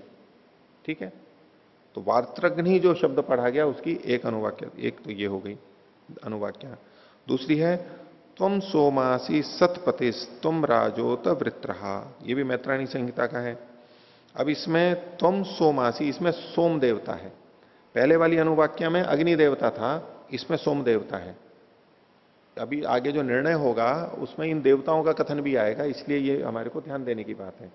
पहली अनुवाक्य में अग्नि देवता है, दूसरी में सोम देवता है। वार्त्रग्नि क्यों है? क्योंकि पहले में वृत्राणी जंघनत, वृत्र को मारने की बात आई है, और दूसरी में वृत्रहा, वृत्रहा का मतलब ही है वृत्र को मारने वाली, हनन करने वाली। तो दोनों वार्त्रग्नि अनुवाक्य हैं। इन दोनों का नाम वार्त्रग्नि क्यों पड़ा? क्योंकि वृत्र को मारने की बात इन दोनों में कही गई है, इसलिए इनका नाम ये हो गया। तो ये तो वार्त्रग्नि हो गई।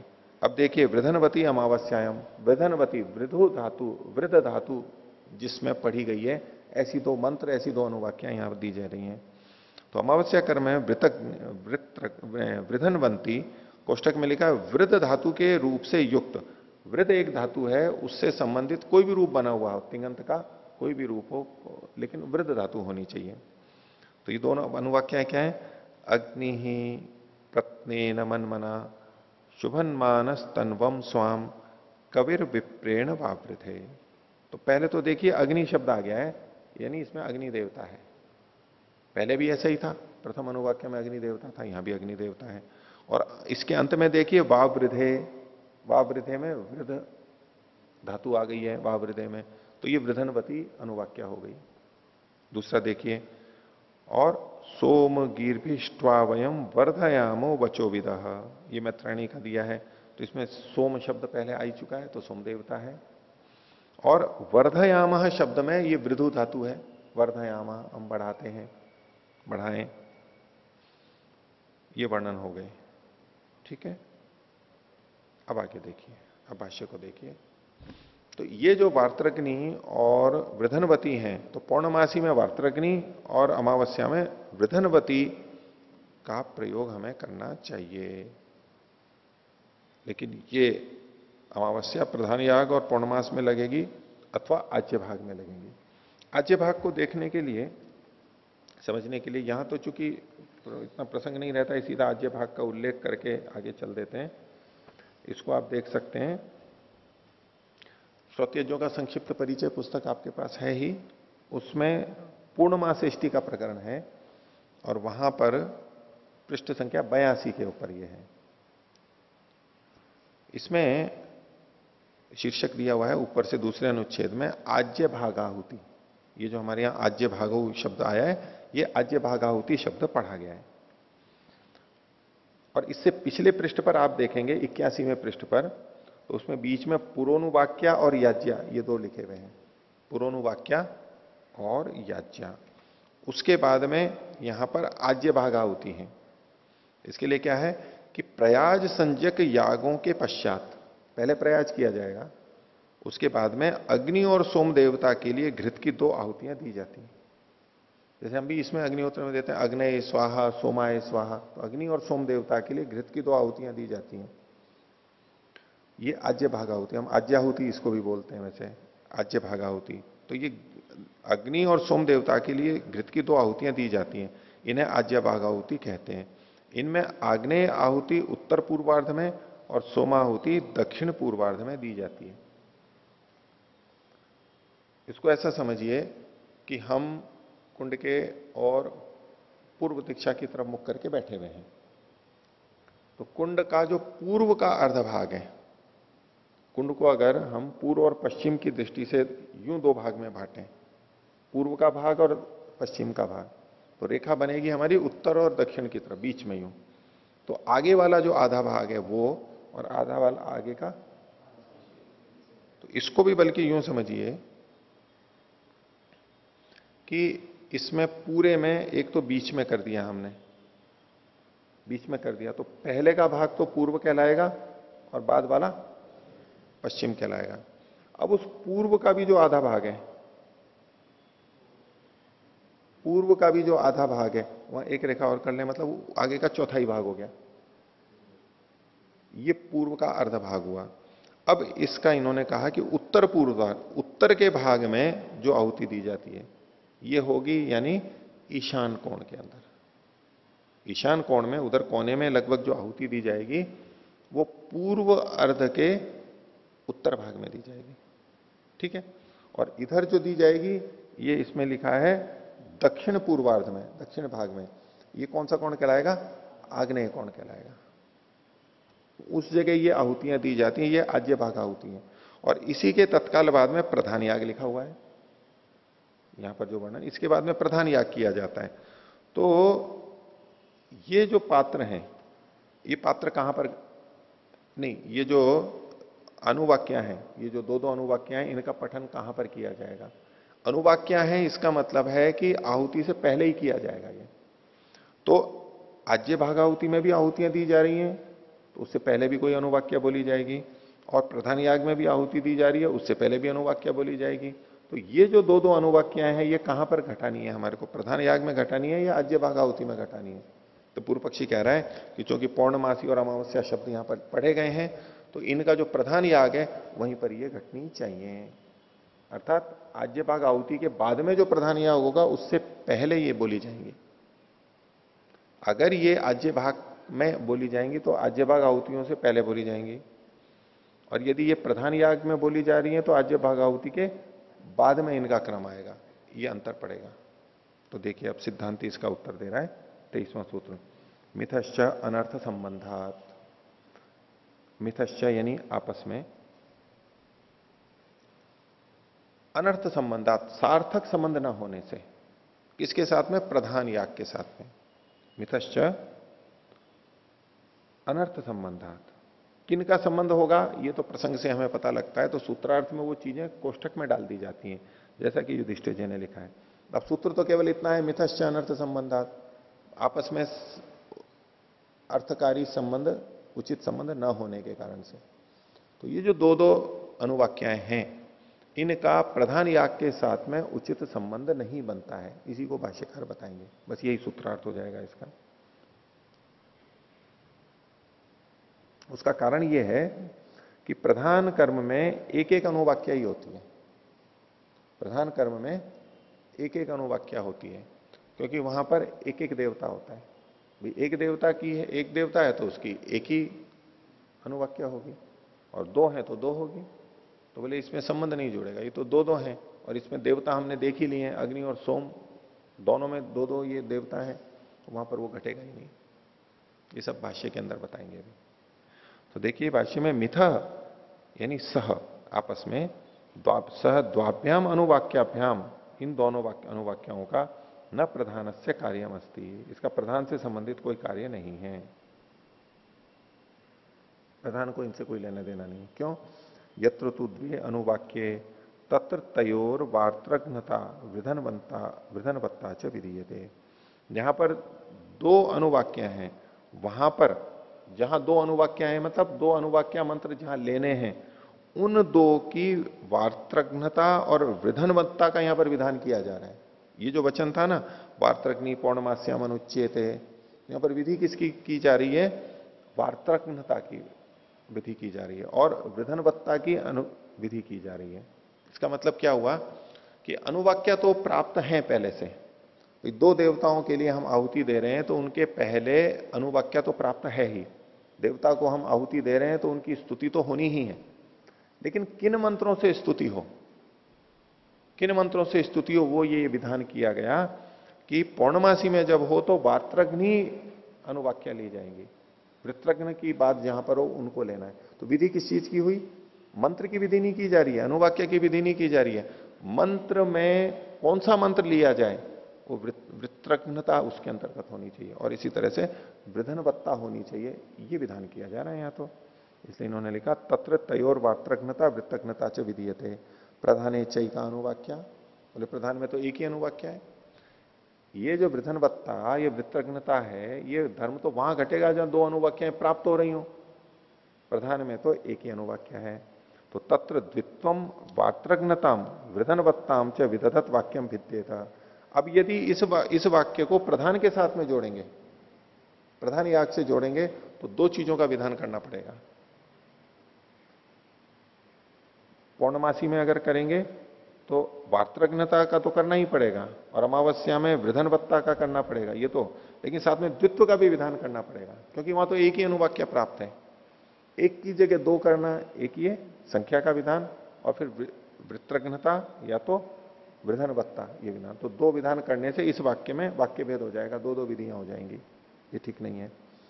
आज्य भागयोस्तु द्वे प्राप्ते, लेकिन आज्य भाग में तो दो अनुवाक्याएं प्राप्त हैं ही। कौन कौन सी? आग्नेयी सोमी च, अग्नि देवता वाली और सोम देवता वाली, क्योंकि वहां दो देवता हैं, दो अनुवाक्या और होंगी। तत्र वार्त्रघ्नताम वृत्तघ्नता वृधनवत्ताम केवलाम शक्ष्यति विधातुम। तो ये जो वाक्य है, जो हमारे विषय वाक्य थे, ये इन आज्य भाग आहुतियों में वार्त्रघ्नता और वृधनवत्ता का केवल विधान करेंगे, संख्या का विधान करने की जरूरत नहीं है। तो ये एक ही विधि होगी। वार्त्रघ्नता और वृधनवत्ता दो विधियां अलग अलग देखनी पड़ेंगी। पौर्णमासी में वार्त्रघ्नता और अमावस्या में वृधनवत्ता, ये अलग अलग है, इसलिए ये एक एक ही विधि मानी जाएंगी। दूसरी विधि तो कब होगी? जब इन्हीं में द्वित्व का भी विधान होगा। तो यहां तो द्वित्व, आज्य भाग आहुति में द्वित्व पहले से प्राप्ति है, अनुवाद है, तो एक ही विधि होगी। इसलिए ये पूर्णमास और अमावस्या लिखा हुआ होते हुए भी चूंकि वहां पर संगत नहीं हो रहा है, इसलिए वहां नहीं घटेगा, ये आज्य भाग में घटेगा। और भी बताएंगे। अब इस पर पूर्व पक्षी कह रहा है, ननु प्रधान गामित्वे अपि द्वयो प्रधानयो और द्वे अनुवाक्ये। बोले प्रधान में अगर इसको ले जाएं तो वहां भी दोनों प्रधानों में दो अनुवाक्या होती है वहां पर। कैसे? तो बोले आग्नेयस्य अग्निशोमीयस्य च, वहां पर अग्नि देवता वाली और अग्निशोमीय ये दो वहां पर भी होती हैं। ये जो प्रधान याग होता है, तो पूर्णमासेष्टि में प्रधान याग 3 होते हैं। उसमें अग्नि देवता के लिए पहले ये अष्टकपाल से संस्कृत पूर्वदाश देते हैं, फिर अग्निशोम के लिए देते हैं, और फिर आज्य देखते हैं, फिर अग्निशोम देवता के लिए एकादश कपालों से संस्कृत पूर्वदाश देते हैं। तो अग्नि और अग्निशोम इस तरह से हो गए वहां पर। इसलिए पूर्व पक्षी कह रहा है, ननु प्रधानगामित्वे भी, यदि इस विधि को प्रधान के साथ में हम जोड़ दें, वहां गमन हो इसका, तो भी तो द्वयो प्रधानयो, और दो प्रधानों में द्वे अनुवाक्य, दो अनुवाक्य हो सकती हैं। आग्नेय से अग्निशोमीय से, एक तो आग्नेय की और दूसरी अग्निशोमीय की, दो अनुवाक्य ये भी दो हैं, वहां घट जाएंगी। इस पे सिद्धांति कह रहा है, उच्चते एका वार्त्रग्नि आग्नेयी एका सोमी। बोले जो वार्त्रग्नि ऋचाएं हैं जो वहां पर पढ़ी गई हैं, वो एक तो अग्नि देवता वाली है और एक सोम देवता वाली है। तो और तथा वृधनवत्यो और विधनवती जो दो थी, वो भी एक अग्नि देवता वाली है और एक सोम देवता वाली है, जैसा हम देख चुके हैं। तो तत्र या आग्नेयी सा विधि माना संबद्धेता न सौमी। तो अगर आप प्रधान याग से जोड़ोगे तो जो आग्नेयी वार्त्रग्नि या वृधनवती है वो तो वहां पर घट जाएगी, क्योंकि वहां अग्नि देवता है, एक तो घट जाएगी, लेकिन जो सोमी है, सोम देवता वाली अनुवाक्या है, वो तो वहां नहीं घटेगी। और अमावस्यायाम तावन न अस्ति एव सोमा, और अमावस्या में तो सोम है ही नहीं। इधर तो अग्निशोम है, अग्निशोमाभ्याम स्वाहा है, तो अग्नि के साथ जुड़ा हुआ सोम दिखाई दे रहा है, लेकिन अमावस्या में तो सोम है ही नहीं, तो आप कैसे जोड़ोगे इसको? पौर्णमास्याम अपि अग्निशोमीय एवं क्रियमाणे क्रियता। और आप पौर्णमासी में भी सोम शब्द को लेके करोगे तो मंत्र तो केवल सोम देवता को कह रहा है, और वहां पर देवता है अग्निशोम दोनों है, इसलिए ये अनुवाक्या वहां नहीं घट सकती है, लागू नहीं होगी। अग्निशोमी एवं क्रियमाणे क्रियत है, जब अग्निशोम देवता होंगे तभी वो लगेगी। तत्रापि एक देवत्या न शक्नुयात देवता द्वित्वे कार्यम कर्तुम। चूंकि यह सोम देवता वाला एक ही ऋचा है, उसमें एक ही सोम देवता है, तो दो देवता वाले के लिए जब किया जाता है तो उसकी यह अनुवाक्या नहीं बन सकती। दो देवता है तो मंत्र में भी दो देवताओं का उल्लेख आना चाहिए। आगे अथ उभे अग्निशोमीय प्राप्ते थी। अगर कोई कह रहे कि दोनों अनुवाक्याएं अग्निशोम के लिए प्राप्त हो जाएं, एक अनुवाक्या में अग्नि का नाम लिखा हुआ है, दूसरी अनुवाक्या में सोम देवता का नाम लिखा है, तो यहां अग्निशोम तो आ ही रहा है प्रधान में, तो दोनों अनुवाक्याएं मिलकर के अग्निशोम देवता के लिए हो जाए, ऐसा कोई कहे तो पूर्व सिद्ध कह रहा है सिद्धांति कि नई कस्य यागस्य द्वाभ्याम अनुवाक्याभ्याम प्रयोजनम। एक ही याग में मतलब एक आहुति दी जा रही है, उसमें दो दो अनुवाक्यों से प्रयोजन नहीं होता है, एक ही अनुवाक्य बोली जाती है, एक उससे संबंधित एक ही अनुवाक्य बोली जाती है। क्यों? तो उपादेयत्वेन ही अनुवाक्या, अनुवाक्या जो होती है वो उपादेय के रूप में ही होती है। वास्तव में वहां पर एक देवता है तो एक ही मंत्र, एक ही अनुवाक्या होगी, दो है तो दो ही ली जाएगी। यानी जितने देवता हैं या जितनी देवता के लिए हम आहुति दे रहे हैं, हवि दे रहे हैं, उतने ही लिए जाते हैं। इस तरह से इसकी उपादेयता है। तो वहां पर अग्निशोम की एक आहुति है, तो यहां पर आप दो मंत्रों को अलग अलग लेकर के दो अनुवाक्या नहीं बोल सकते, ये असंगत होगा। तत्र एकत्वम विवक्षितम, तो और वहां पर एकत्व विवक्षित है। अग्नि सोमाभ्याम जो शब्द है, वहां यद्यपि अग्नि और सोम दो नाम है, लेकिन समस्त पद हैं और वहां पर दोनों का एकत्व विवक्षित है, इसलिए आप दो अलग अलग अनुवाक्य नहीं ले सकते। तेन तत्रापि न द्वे, इसलिए अग्नि सोम में भी दो को लागू आप नहीं कर सकते। तस्मात आज्य भागयोर निवेश, इसलिए इनका आज्य भाग के अंदर निवेश होगा। इति वार्त्रज्ञादि अनुवाक्या नाम आज्य भागांगताधिकरणम, इसके लिए एक और न्याय नाम दिया इन्होंने, वार्त्रघ्नि न्याय। वार्त्रघ्नि वृत्तघ्नि शब्द था, उसी से बस न्याय दे दिया, वार्त्रघ्नि न्याय। तो यहां पर पौर्णमासी और अमावस्या शब्द के होने पर भी ये वहां पर नहीं घटेंगी, नहीं घट रही हैं, दूसरी जगह घट रही है तो वहां पर जाकर के लग जाएंगी। हो गया? आगे देखिए 14वां अधिकरण, मुष्टिकरणादि नाम कृष्ण प्राकरणिकांगताधिकरणम। मुष्टिकरण, तो वहां पर कुछ बनाते हैं, बांध करके उसको मुष्टि बोलते हैं। एक मुट्ठी जितना लेकर के तृणों को बांधते हैं, वो मुष्टि कहलाती है। तो वो जो इससे संबंधित जो कार्य हैं वो, उनका कुछ और भी चीजें हैं जो बताएंगे। तो मुष्टिकरण आदि ले लिया। कृष्ण प्रकरणांगिता, कृष्ण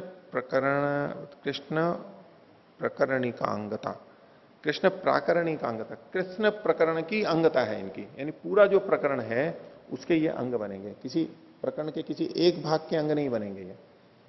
पूर्व पक्षी कहेगा कि नहीं ये तो किसी एक ही भाग के बनेंगे, क्योंकि वहां पर सन्निधि में कुछ और कहा गया है, यही विवेचना यहां पर चलेगी।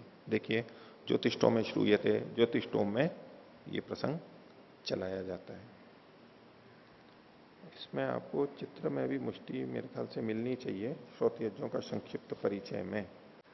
इसमें जो बर्हिर्देव सदनम दामी आदि जो हमने किया था, तो कुशा या दर्भ को काट करके लाते हैं और उसको जैसे पुलियां बांध लेते हैं ऐसे वो बांधते हैं। तो एक मुट्ठी में जितना आता है, पकड़ में आ जाता है, उतना ले करके उनको रख लेते हैं और फिर उसको अलग अलग संख्याओं में लेते हैं, अयुग्म संख्याओं में यानी विषम संख्या के अंदर लेकर के, और उसका फिर अलग अलग जगह उपयोग करते हैं। प्रस्तर जो होता है उसमें प्रथम मुष्टि जो काटी गई होती है उससे प्रस्तर करते हैं, फैलाते हैं उसको। तो मुष्टि मतलब एक मुट्ठी में जितनी कुश या दर्भ आती है उसको बांध करके, उसको कहते हैं मुष्टिकरण। तो ज्योतिष्टोम में ये शब्द सुने गए हैं, क्या? मुष्टि ही करोति यानी मुट्ठी को बांधता है, वाचम यच्छति यानी मौन रहता है, वाग्यमन करता है, वाणी का संयम करता है, मौन रहता है, और दीक्षितम आवेदयति मैं दीक्षित हो गया हूं ये घोषित करता है। इसमें हिंदी में जो व्याख्या लिखी हुई है, दीक्षितम आवेदयति का अर्थ नहीं लिखा हुआ है, उसको लिख लीजिए। अपने को दीक्षित घोषित करता है। दीक्षितम आवेदयति मतलब अपने को दीक्षित घोषित करता है। दीक्षा हुई उसकी और दीक्षा के बाद में कहता है कि हां अब मैं दीक्षित हो गया हूं, यह कथन करता है। इति, तो ऊपर ये जो तीन वाक्य कहे गए हैं इनको एक विपरीत अल्प विराम में ले लीजिए। मुष्टि ही करोति, वाचम यच्छति और दीक्षितम आवेदयति, ये जो पूरा तीन वाक्य हैं इनको एक विपरीत अल्प विराम में ले लीजिए। ये एक तरह का प्रसंग हो गया।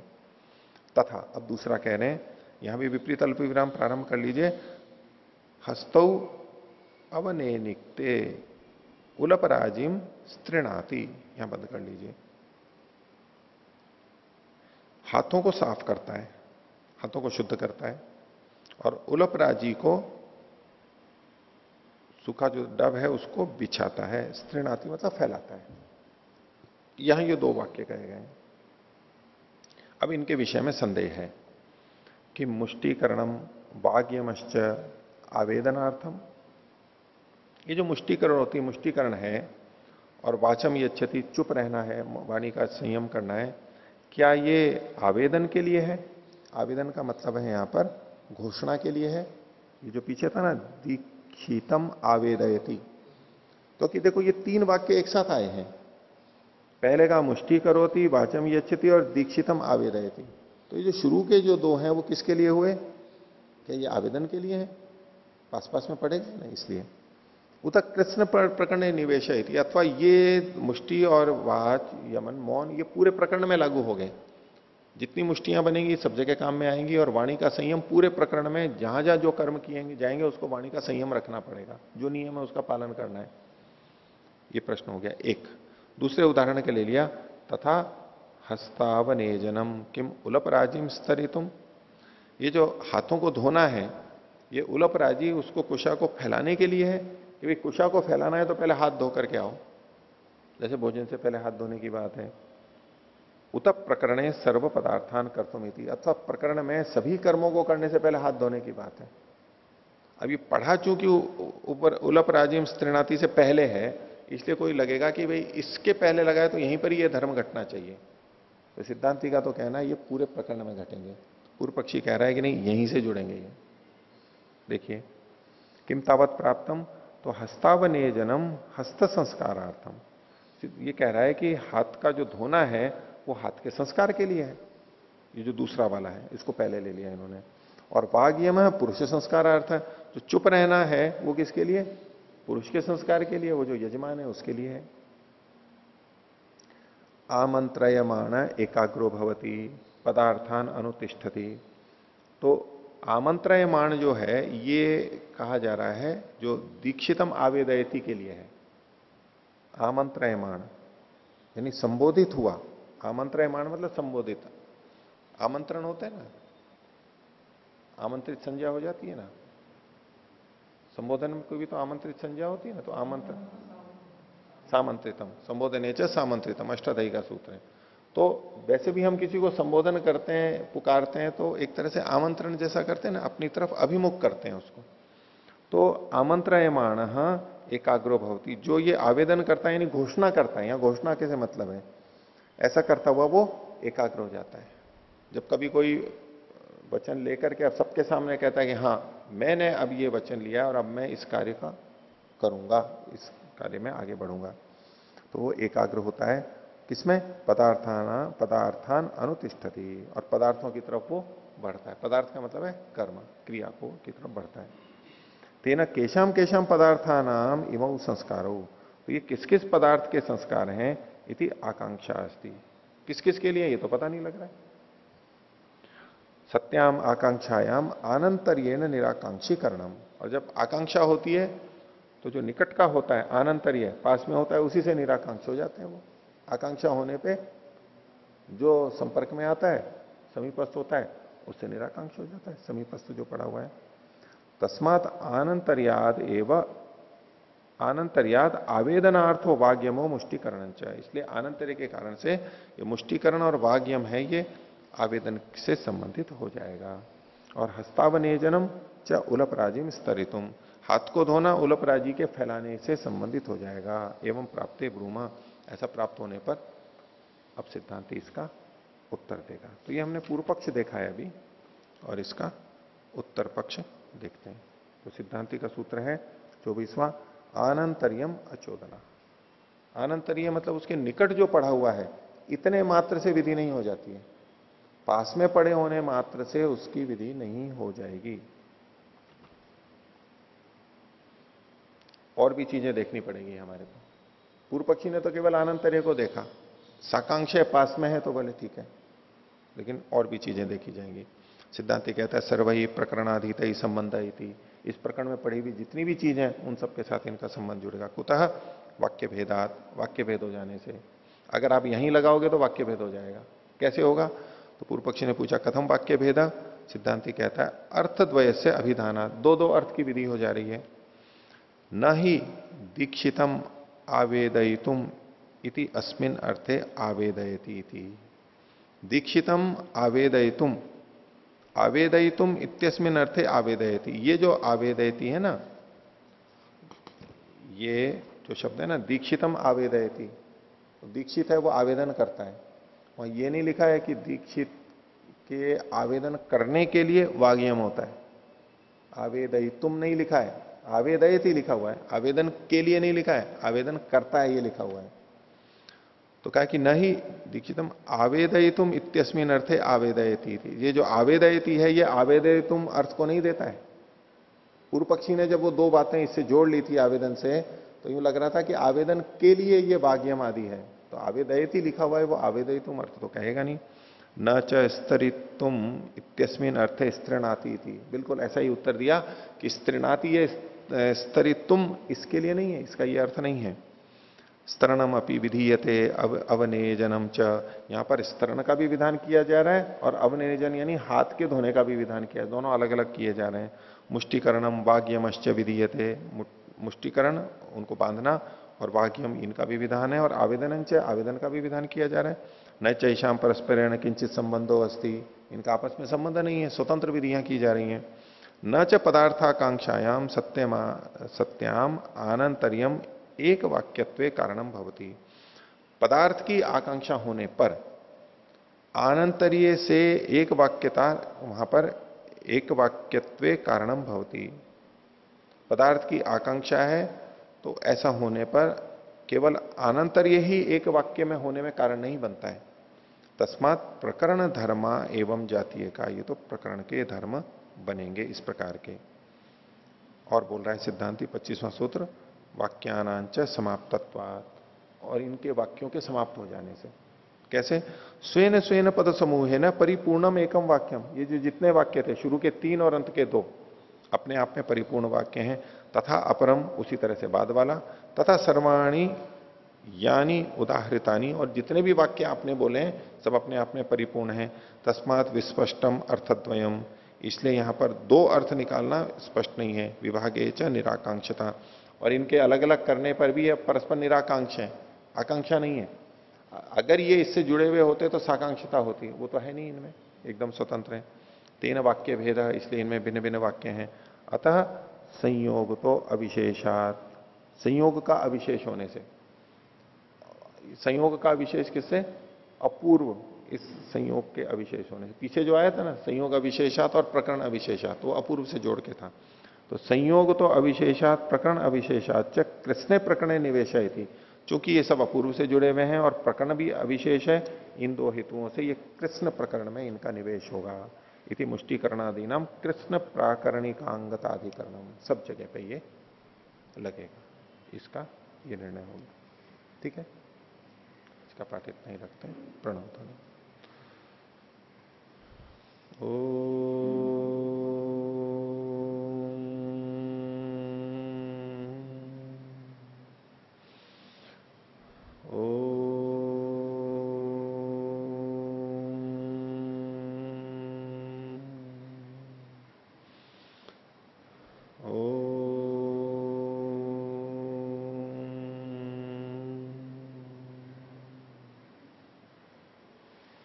सभी को सदर अभिवादन।